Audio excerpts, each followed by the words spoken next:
I've applied, and I intend on serving. A full-time 2-year mission for the Church of Jesus Christ of Latter-day Saints. Now that might sound ridiculous, that might sound absurd. Why would you do that for 2 years? Well, let me tell you why. Dramatic music. Johnny. I am born and then blessed. I learned songs, rhymes, motions, all teaching me where I came from, why I am here, where I'm going. I am a child of God, and Johnny, I'm 5 years old. I learned to study a book, the most perfect book. Book of Mormon stories that my teacher tells to me are about the Lamanites in ancient history. Johnny, I learned to follow the prophet. Johnny, I'm 8 and I'm getting baptized. I can sin now. I can be dirty. Repenting for those sins is now my responsibility. Be clean. We live in a world that is filled with filth and sleeves. You cannot afford to let that poison touch you. Johnny, I'm now a full member of the Church of Jesus Christ of Latter-day Saints. They call us Mormons. And I start paying 10% of my income. I don't have any income, but I'm taught that any money I get, the first thing I should do is pay 10% to the Lord. Kid, it was hard for me to give my tithing to the bishop, but it felt good to be obedient to the Lord. Johnny, I'm 12 years old and I received the priesthood. My beloved brethren of the priesthood, Johnny, with this comes authority, God's authority. Our young people are the nobility of heaven. Johnny, I get to pass the bread and water to the congregation. Girls don't have the priesthood, but they're learning other important skills. I'll marry one of them one day, if I'm worthy. Once a month, I get to go with other teenagers to this ornate building, the temple. Such an important building. I dress in white and get baptized in this font that sits atop 12 oxen. Not baptized for myself, but for someone else. Someone who has died, but never got to hear about the restored gospel. I'm being baptized as their proxy, giving them a chance to make it to the celestial kingdom. As soon as I'm in high school, I begin waking up every morning at 5:30 to go to a church educational seminary. All before the school day actually begins Monday nights with family. Home evenings, Wednesday nights, all the youth get together at the church. Sundays we meet for 3 hours. We don't work on Sundays. We don't watch movies, don't listen to music. We're not supposed to buy anything. We do all of that on Saturday. Because as I've been singing since I was 5, Saturday is a special day. It's the day we get ready for Sunday, Johnny. My weekends are spent volunteering. None of my friends are doing anything close to this in their free time. I'm different, but I'm not weird. I go to school dances, I play sports, I'm in a band, I'm the homecoming prince. Audience cheering. At church, we're taught that we need to be social. We need to be charismatic and fun. We are ambassadors of the church. We're taught that though we are in, must not be influenced by those who would call us peculiar. Johnny, and my non-Mormon friends wonder why my family is so close, why we're always so happy, why we work so hard. I get my first job at Dairy Queen, my first paycheck. I start paying tithing. I go to Mormon youth camp during the summer. We dance and we sing, we play, we perform, and feel feelings we aren't sure are ours. We are as the army of Helaman, lively music. I graduate high school. And instead of joining a frat, I get a letter. I open it up and it's an assignment. I'll be spending 2 years of my life volunteering on a mission to spread the gospel. They're sending me to Tijuana. 2-year mission for the Church of Jesus Christ of Latter-day Saints. Now that might sound ridiculous. That might sound absurd. Why would you do that for 2 years? Well, let me tell you why. Before I leave on my mission, I get inducted into the highest order of the priesthood. And I go through some pretty intense rituals in the temple. Stuff I'm not allowed to talk about.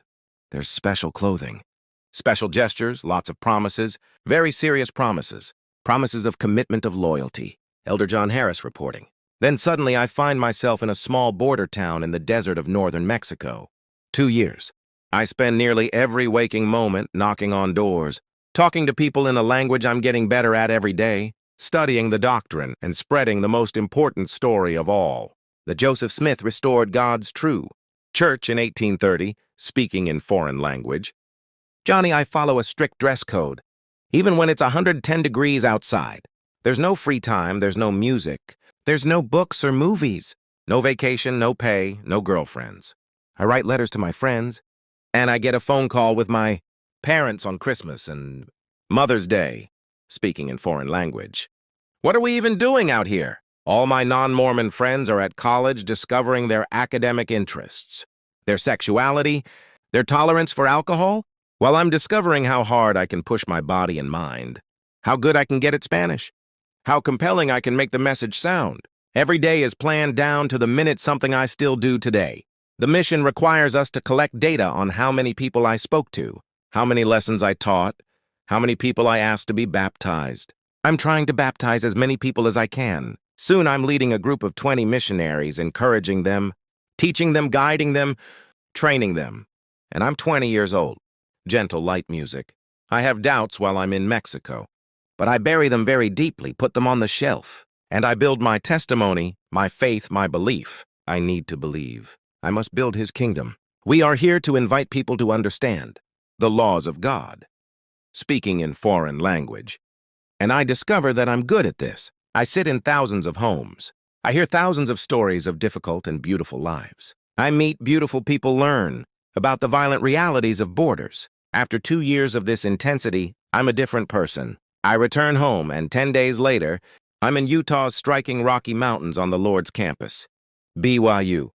I'm surrounded by tens of thousands of other college-aged Mormons.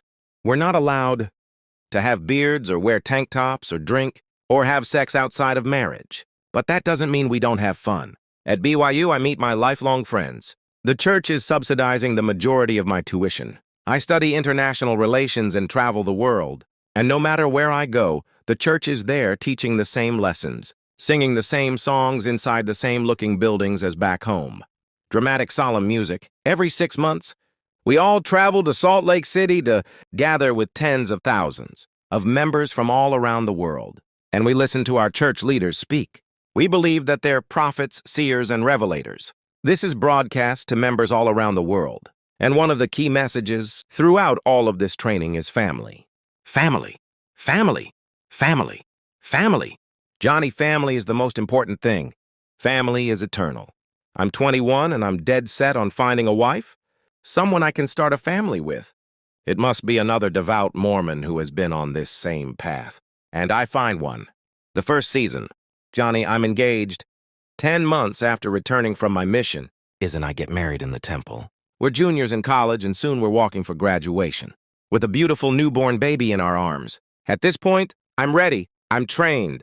The church has invested so much in me, and many of us go from here to have high-paying jobs, to volunteer as leaders in the church, to be deeply devoted, to running it effectively, to growing it, to faithfully paying tithing, all while living productive, industrious, family-centered lives. But I don't follow the rest of this path. And eventually I find that the answers are not there for me, and I begin to leave. And since then, I've been trying to understand it.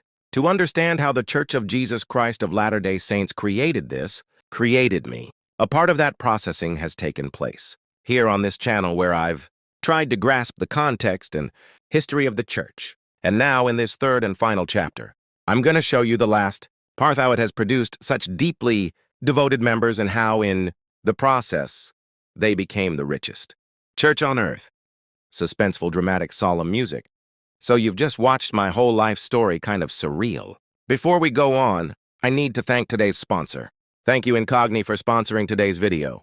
Incogni is a longtime supporter of our channel, and it's a very useful service that I actually use. So we live in a world where your information is a valuable commodity. Your birthday, your address, your web browser history is actually really valuable. So there's a whole industry of data brokers who buy and sell that information to companies that want to market to you, that want to put your information on people's search sites or sell it to insurance companies. And for a lot of us, that doesn't feel great, especially because we never feel like we ever gave them permission. Luckily, we have rights to get our names off of these lists, but it's a very long and cumbersome process, and that's what Incogni is. I signed up from Incogni, and I gave them permission to act on my behalf to go out and start making these requests. Hundreds of requests on my behalf to be taken off of these lists. It's a long process. You have to be persistent, something I don't have time to ever do. But Incogni does it quietly, in the background, and I just get to check in every once in a while on this nice-looking dashboard to see how many requests they've made and how many have been successful, how many lists my data has been scrubbed off of. It's a very satisfying thing, and it has changed my world from robocalls to junk mail to all of this stuff that has quieted down because I have Incogni working on my behalf. Big fan of their service. Grateful that they exist and that they support this channel. Oh, and they just released this new thing where you can actually ask them to go after specific sites that have your data that may not be in these data broker lists, but they are advanced removal services that sort of cover all the bases. There's a link in my description, incogni.com, Johnny Harris. When you click the link, it helps support the channel. And it also gets you a huge discount, 60% off the unlimited plan, which gets you access to all these features and has Incogni working for you month after month. Again, that's incogni.com, Johnny Harris. Thank you, Incogni, for supporting our journalism. And with that, let's dive into this very interesting and very personal story of the modern Mormon church. Gentle, solemn music. So we already went into depth about how the Mormons were driven out of the United States. They took refuge in the high desert, where they built their own religious government and kingdom away from the American government. What would become Utah, Idaho, and Arizona. They practiced polygamy, they were rebels, and eventually the U.S. government cracked down, almost ended them. And under intense pressure, they gave in, they gave up polygamy. A lot of members didn't want to give this up. They resisted. Some of them split off entirely. A prophet had told them that this was the right thing to do, so they left the mainstream church and started a version of their own. You get a real division then between the mainstream church and the fundamentalist polygamous offshoots, and so that's one of the real ways in which they're really trying to distance themselves from that earlier past. That's Taylor Petrey. He's a Harvard-trained theologian and an expert on Mormon history and theology. He's a practicing member of the church. And between interviews with him and others, and a lot of primary source research, I'll try to give you my understanding of what happens next. The church undergoes what scholars call hyper-Americanization. And it's this effort to sort of assimilate into the broader American ideals of the time. The Mormons go to great lengths in the early 1900s to rebrand, to distance themselves from their old legacy of polygamous rebels. I think a sincere effort to be a part of the broader world, and the church sort of looked at its 19th century in some respects as a failure, precisely because it had been alienated from the broader society in which it lived. And at the same time, I think that it's a way for the church to demonstrate that it is a good church, and that it does belong because they have that sort of chip on their shoulder. And they don't just assimilate, they actually kind of overcompensate to become more American than most Americans. They lean hard into the American ideal of the nuclear family, the opposite of polygamy. They encourage family night for all of their members. During Prohibition, when it was illegal to sell alcohol here in the United States, the Mormons jump on board. The leader of the church starts to strictly enforce the rules against alcohol, coffee, tea, and smoking. Tens of thousands of Mormons go fight. In World War I, they donate money to the war effort. In 1880s, they commemorate the 4th of July with the funeral because they mark it as the death of actual democracy and liberties in America due to the anti-polygamy prosecution. And then in the early 1900s, they're actually celebrating America's founding. They're embracing these patriotic myths. The General Conference addresses are praising America. They're emphasizing their patriotic bona fides. Well, in part, the church is interested in its own success, and part of the way that it can do that is by imitating their neighbors, but not only imitating them, trying to do it even better. This is working. The Mormons are rebranding. They're becoming more mainstream. They're like serving as lawmakers. But very quickly, by like the 1930s, this assimilation effort creates a problem.